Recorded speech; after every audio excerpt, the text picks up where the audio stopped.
The full and unconditional pardons granted by President Donald Trump to former Tennessee House Speaker Glen Casada and his top aide, Cade Cothren, just weeks before they were scheduled to report to federal prison, have ignited a sharp political and ethical debate.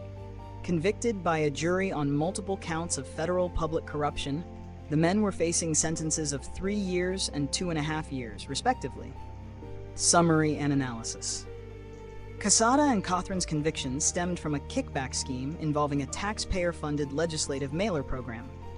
They, along with former State Representative Robin Smith, who pleaded guilty and testified for the prosecution, created a shell company named Phoenix Solutions, which Cothren secretly ran under the fictitious identity of Matthew Phoenix. Casada and Smith then steered state-funded mailer business from Lawmakers to this firm. The key to the scheme was the concealment of Cothren's involvement due to his earlier, scandal-plagued resignation from the state capitol over explicit texts, racist messages, and admitted drug use. The conspirators received approximately $52,000 in state funds in 2020. The White House justification for the pardons centered on the claim that the Department of Justice, DOJ, under President Trump's Democratic predecessor, Joe Biden, significantly over-prosecuted the two men for a minor issue.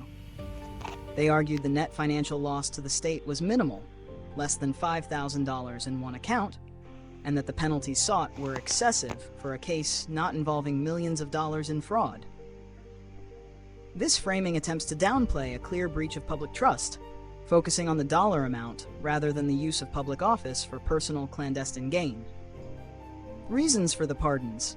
The explicit reason provided by the White House official is that the prosecution was an overreach by a politically motivated DOJ.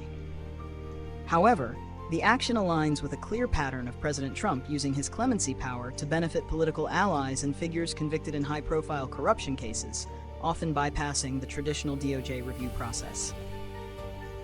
Political loyalty and narrative.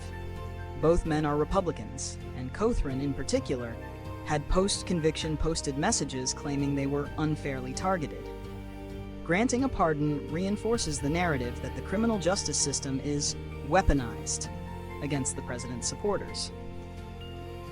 Contempt for public integrity cases. The pardon is consistent with the Trump administration's broader actions that have targeted public integrity guardrails, including previous pardons for other convicted former governors and congressmen facing corruption charges. Timing. Granting the pardons just before the men were due to report to prison creates maximum impact, instantly nullifying a federal jury's verdict and the ensuing sentences. Consequences. The pardons carry significant legal and political consequences. 1. Undermining accountability. The most immediate consequence is the complete nullification of accountability for a federal jury's verdict of public corruption. It sends a message that high-ranking political figures, particularly those aligned with the president, can escape punishment for defrauding the public.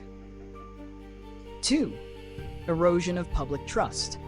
This action severely erodes public confidence in the integrity of government and the justice system's ability to hold powerful officials accountable. It makes the FBI's work and the prosecutor's efforts appear moot. 3. Disincentive for cooperation. The pardon's lack of reciprocity for Robin Smith, the co-defendant who pleaded guilty and cooperated, receiving an 8-month sentence, is a strong disincentive for future defendants to cooperate with federal law enforcement in corruption cases. Her attorney even publicly stated, "Justice requires a pardon for the cooperator." 4. Impact on restitution. Though the case involved a relatively small financial loss to the state, the pardon can also wipe out fines and restitution payments ordered by the judge, shifting the cost from the convicted officials back to the public. Predictions and solutions. Predictions. Increased cynicism. The move will likely fuel public cynicism about political corruption, especially in Tennessee, where this is not the first high-profile corruption case to be pardoned. Continued debate on clemency. The debate over the presidential pardon power, an almost absolute check on the judicial branch, will intensify, with renewed calls for reforms that require greater transparency or adherence to DOJ recommendations in public corruption cases. Political weaponization. Opponents will use the pardons as further evidence of the politicization of the executive clemency power.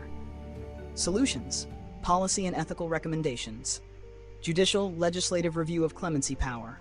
While the president's clemency power is broad, Congress could consider creating a non-binding but transparent advisory body for clemency requests in public corruption cases, ensuring that factors like victim impact and cooperation are always considered. Strengthening state-level ethics and oversight. The Tennessee General Assembly could proactively strengthen internal ethics rules regarding the use of taxpayer funds for mailer programs, the hiring of legislative contractors, and disclosure requirements to prevent the use of shell companies and fictitious personnel. Mandatory ethics training, implementing robust mandatory ethics and public integrity training for all state lawmakers and high-ranking staff, emphasizing the honest services component of their duty to the public. Independent review. Establish an independent, nonpartisan office within the state to review allegations of fraud and kickbacks involving public funds, independent of the legislative or executive branch. The pardons for Casada and Cothren serve as a stark reminder of the tension between executive power and judicial accountability, raising profound questions about what constitutes a serious breach of public trust and whether political connections should ultimately shield elected officials from the consequences of their crimes.